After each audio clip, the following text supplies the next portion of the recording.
روایت ہے اور یہ بڑی مشہور روایت ہے، 1000 بار آپ نے سنی ہوگی، قوالیوں میں، نعتوں میں، ہر جگہ کمپیرنگ کے اندر بیان کی جاتی ہے۔ حضور صلی اللہ علیہ وآلہ وسلم معراج پہ تشریف لے کے گئے، حق ہے کہ حضور معراج پہ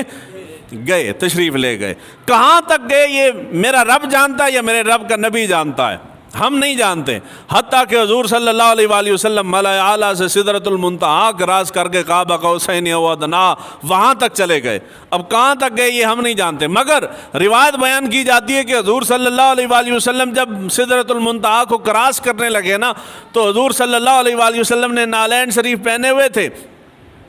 اور خیال آیا کہ حضرت موسیٰ علیہ السلام جب طور پہ گئے تھے تو قرآن کے اندر اللہ تعالیٰ نے موسیٰ علیہ السلام سے فرمایا کہ موسیٰ یہ مبارک وادی ہے، اب اپنا جوتا اتار کے اس کے اندر داخل ہو۔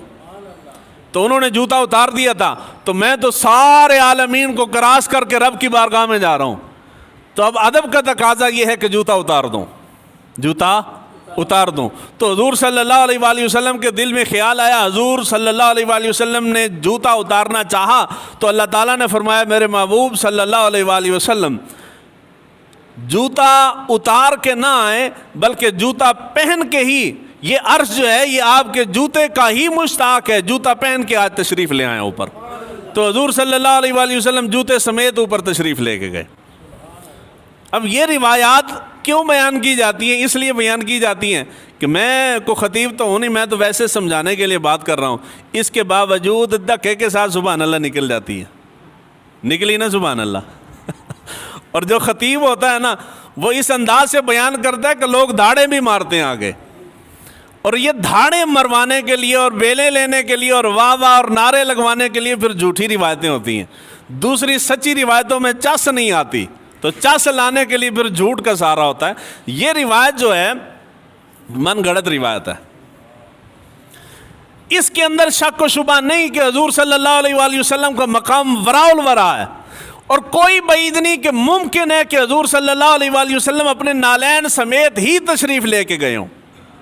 کوئی بعید نہیں ہے۔ حضور صلی اللہ علیہ وآلہ وسلم کو اللہ تعالیٰ نے جو مقام و مرتبہ عطا فرمایا، ہو سکتا ہے، ممکن ہے کہ حضور جوتے سمیت ہی تشریف لے گئے ہوں، مگر حضور کا کوئی فرمان اس بارے میں موجود نہیں ہے۔ ہمارا ایمان ہے کہ حضور جوتے سمیت ہی گئے ہوں گے، لیکن حضور نے اس بارے میں کوئی ارشاد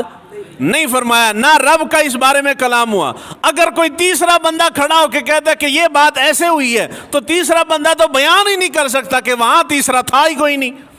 یا تو رب کی ذات تھی یا میرے نبی کی ذات تھی، تیسرا بندہ کون بیان کر سکتا ہے؟ اگر کوئی تیسرا بیان کرے گا تو حضور کے واسطے سے بیان کرے گا، وگرنہ بیان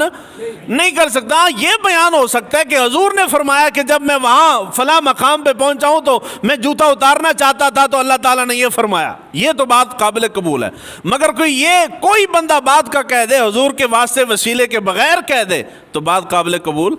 نہیں ہے۔ تو یہ روایت جو بیان کی جاتی ہے اور بڑی کثرت کے ساتھ بیان کی جاتی ہے، یہ روایت جو ہے یہ جھوٹی ہے۔ میرے والد صاحب تھے وہ، اور ان کو دیکھا دیکھے میں بھی بچپن میں بہت سنا ہے میں نے، ایک قوال جو ہے نا عزیز میاں قوال ہے،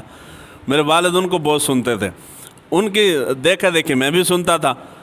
اس نے یہ بڑی تفصیل کے ساتھ بیان کی، یہی روایت بڑی تفصیل کے ساتھ بیان کی، پھر نعت خانوں نے بھی بیان کی ہے، بڑی کثرت کے ساتھ بیان ہوتی ہے، مگر روایت جو ہے یہ درست